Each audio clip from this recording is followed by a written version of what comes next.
Biz жер салыгын екесі қымбат төлеп жатабыз. Мындай наразычылыгын айтып, 7 каналга Ош шаарынын тургундары кайрылышкан. Алардын билдирүүсүндө турак жайына болгон салыкка кошумча жер төлөмүнө да өзүнчө төлөм алынууда. Андыктан өкмөт мына ушул жагын чечип беришсе дешет. Жеринен кабарчыбыз баяндап берет. Bir tamamı Kadıval, ikinci tamamı Ali'yle yapılıp Tuzla'da atar. Abdumtalip Халыбаев Ош шаарынын чыгыш тарабындагы 10 адыр аймагында жашайт.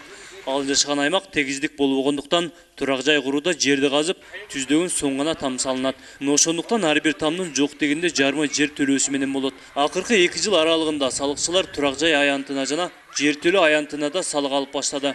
Бирок бул шаар тургунуна оорчулук тийгизүүдө. Рельефini turla atağız da, turlaganda Padıval Palezli ploşka kirip atat da, ötenkisi жилой площадь kirip atat. Yani ükavunu koşkanda, имущественный налог çıkıp atat da bir yerde. Semeyni budjetke ziyan bolatat da, yani özü yaşa şaraitte kişine uğur bolatat, iş joylarımız çok, ana şenge kişine bir kara versin sürüyoruz.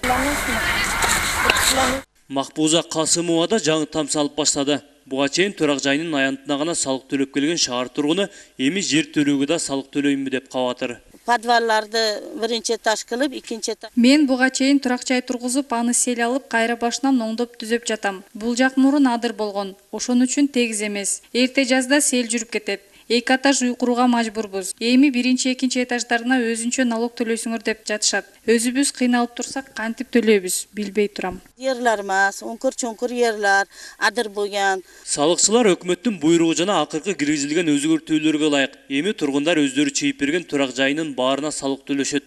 Тактап айтканда жашаган аймагына жана андагы жер төлөөңдү пайдалануучу жайларына да салык төлөмдөрү төлөнөт дешет. Курулуш аянттарынын салык салына турган аянттарына общая площадь жалпы аянты болуп эсептелет. Жалпы аянтына ошол подвалдагы кирет. Себеби подвалды башынан изначально ошол өздөрүнүн конкретный расчёту менен же өздөрү кирип жашаганга подвалдагы эсептелет. И мансард кылып биздикилерге жанагы үйүнүн крышанын тамдын алдын бир нерсеге кийин келечекте болуп калса бир спальня кылам деген расчёттору менен ошол технический паспортуна кирип койсо ошол мансардтагы эсептелет. Салыкчылар айткан өзгөртүү толуктоолор 2013-жылдары киргизилип, атайын өкмөттүн токтомуна чыккан. Андыктан бул система бардык жарандарга тиешелүү. Марат Акымбек уулу, Руслан Эргешев, 7 канал Ош өкүлчүлүгү.